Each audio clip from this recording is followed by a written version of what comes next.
I am here with Misenga, who is an aerial artist all the way from Congo. Very excited to be here, Tanya. I am excited. I've always jumped from one dream to the other and find myself as I dreamt. I wanted to be a doctor, didn't work because I felt then I wanted to do food science and technology, hospitality management, but yeah, it wasn't for me. So I had to dream again to find myself and got myself in a circus school. And that's how I found myself doing fire and at last aerial art. When I finally found myself in aerial art and I was like, now I know exactly what I want to do, which is performing art, because I want to explore this. My mother was always very enthusiastic about like, oh, so what's the next one? Oh, she always find the positive in like, yes, keep dreaming. Doing aerial art helped me understand myself and how I wanted to tell stories. To me, to be an artist is to tell stories. There's got to be someone who's said something that's thrown you off. Yes, there was this one lady who told me it's God. She said, you know what, whatever you're doing is okay. I understand that you're asking us this question, but it is God who decides and writes the stories. There's actually nothing we can do. It's God. It was already written. And I was like, I even asked, so if a woman was raped, well, she was like, it was written. It is, and that to date, throw me off sometimes. I'm like, wow, like there's so many. I mean, I've heard great voices, women talking about what it is to be a woman, and it's amazing. And I've heard that voice as well, and I'm like, wow. Your work is very visual. And it's your own take on theatre, right? Theatre is telling story, and so let's have a script and let's stage it. Can it be done differently? And could we tell the story? Could the spectators, could the audience be part of this story? How could we engage them? All I had was really my silk. And I know that it is, aerial art in general is very sexualized. You're a woman, you're up there. Yes, everyone thinks what they're thinking, and then when you come down, they ask you funny questions and like, give me your number. You might be very flexible. All those comments that are not great. And it did make me sad at some point, and I felt like, oh, I don't really want to do this. Why? Maybe I think in my head I'm doing something good, but to the community, I'm just someone I don't even know what to say. So I thought, this is how I found myself, this aerial art, and I really want to tell the stories of women, and I'm going to use theatre, which is what I learned, because then I did performing art.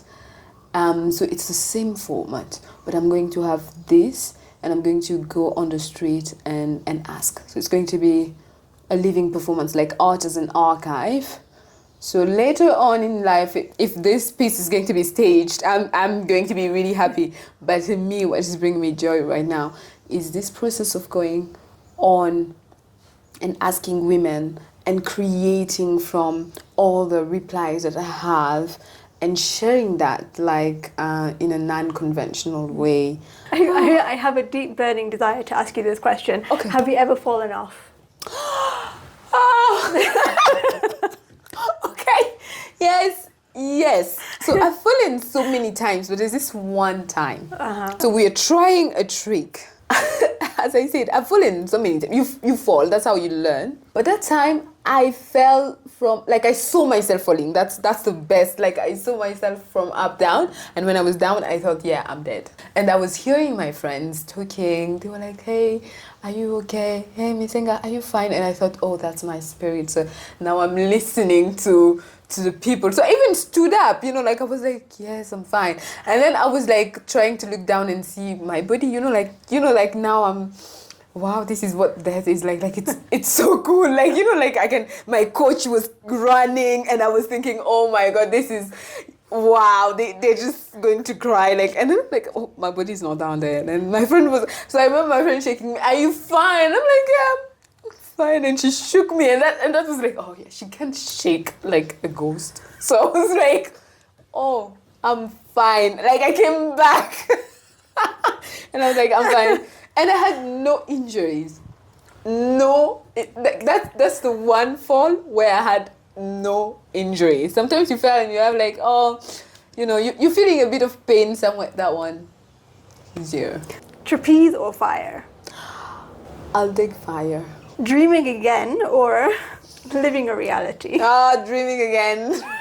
That's, like I live, my life is a dream. Like I keep on dreaming and I feel like there's something beautiful about constantly dreaming. Yeah. Kenya or Congo? This is a hard one. I know. This is yeah. No, okay, this is the hardest. 2 years ago, I would say Congo without thinking. Now I love Kenya so much. Like We have your heart. like I'm like. It's okay. I can You choose. don't have to choose. Oh, okay. Thank God. Because I'm like, can I? Yeah, both. Oh, Lovely. so dear to me, both. Lovely. Do you have any parting words you'd love to share? The fear is always going to be there. That's one thing that I've learned, and one thing that I experience a lot, not just as an aerial artist, but also just as a human being. Like fear is constantly there. And before, we used to think, or I used to think that it will go away, especially in my aerial art journey. And my coach told me that it doesn't go away. It will forever be there, and you have to learn the trick with it. So as you learn the trick, you learn how to work with your fear. Yeah? So if there is any word I would tell you, it will be that. In anything that you do, fear would be there, but as you learn what you need to learn, you would learn how to work with it. So yeah, that is it. Do it with the fear. Right. That's, yeah. Oh, it's been a pleasure. Thank you so much. Thank you so Misenga. much, Tanya. I'm so happy. This was the best.